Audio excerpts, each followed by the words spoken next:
এখান থেকে তো ভ্যান চালানো, টোটো চালানো নিষেধ, ভুল হয়ে গেছে, আপনারা চালাচ্ছেন কেন?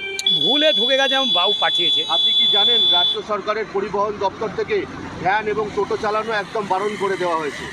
আমি ভুল করে ঢুকে গেছি, আমি আজকে ছেড়ে নি, ভুল করে ঢুকে গেছি, আজকে ক্ষমা করুন। এরপর থেকে সরকারের যে নির্দেশ সেটা মানবেন? হ্যাঁ মানবেন। আর জাতীয় সড়কের টোটো বা ভ্যান চালাবেন না? না আর চালাবো না এই লাইন। আমার নাম রামনাথ। ঠিক আছে।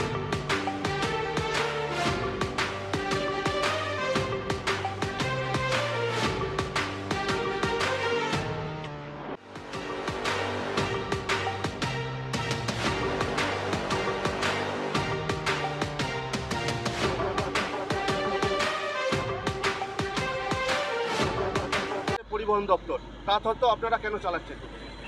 টোটো চলাচল বন্ধ করে দিয়েছে জাতীয় সড়ক এবং রাজ্য সড়ক হাইওয়েতে। হাইওয়েতে চালাবার তো আমি শুনেছি স্যার যে হাইওয়েতে চালানো বন্ধ আছে, সেই জন্য সার্ভিস রোড ধরেই যাওয়ার কথা বলেছি।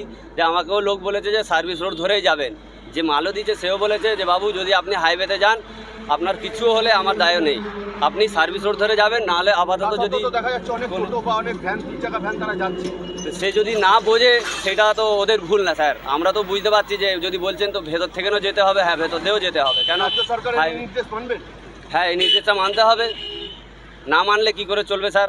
রাস্তার সব নির্দেশটা মানতে হবে, আইনটাও মেনে চলতে হবে। আপনার নাম? আমার নাম সেলিম আনসারি।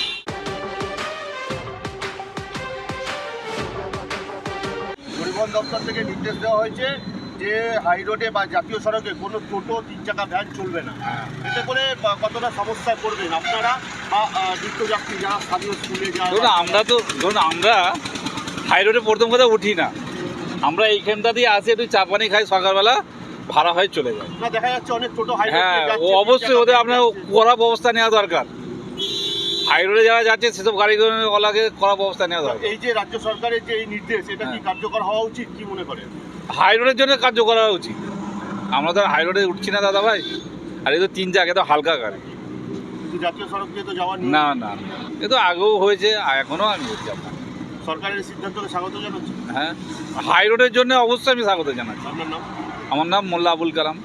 এই জাতীয় সড়ক এবং রাজ্য সড়কে টোটো চলে, 3 চাকা ভ্যান চলে, কতটা অসুবিধা হয়? প্রচুর প্রবলেম হয়, প্রচুর। এই টোটো ভ্যান যেভাবে ঢোকে, মানে আমরা যে ওভারটেক করতে যেভাবে ঢোকে, মানে যখন তখন অ্যাক্সিডেন্ট হতে পারে। রাজ্য পরিবহন দপ্তরের পক্ষ থেকে ট্রাফিক বিভাগকে কঠোরভাবে নির্দেশ দেওয়া হয়েছে যে আজ থেকে যেন কেউ তো শুনছে না, টোটো এবং ভ্যান না চলে। কেউ তো শুনছে না।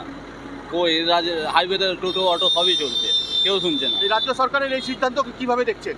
রাজ্য সরকার বলছে কিন্তু কেউ মানে গুরুত্ব দিচ্ছে না। না আজকে পুলিশের পক্ষ থেকে দেখা যাচ্ছে টোটোর পাম্প খুলে দিচ্ছে, তাদেরকে সরিয়ে দিচ্ছে। টোটালি এমনকি এর আগেও আইন হয়েছিল, তারা পাড়ার ভেতরে চলবে, তারা কেউ তো পাড়ার ভেতরে চলে না, সবই হাইওয়েতে মধ্যে চলছে।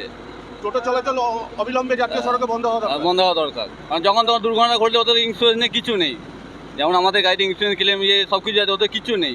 উল্টে ওরা যদি কিছু হয়, যদি হালকা লেগে যায়, উল্টে আমাদেরকে গরম মারে। রাজ্য সরকারের এই সিদ্ধান্তকে সাধুবাদ জানাচ্ছেন? 100 বার। আপনার নাম? সোনা প্রধান।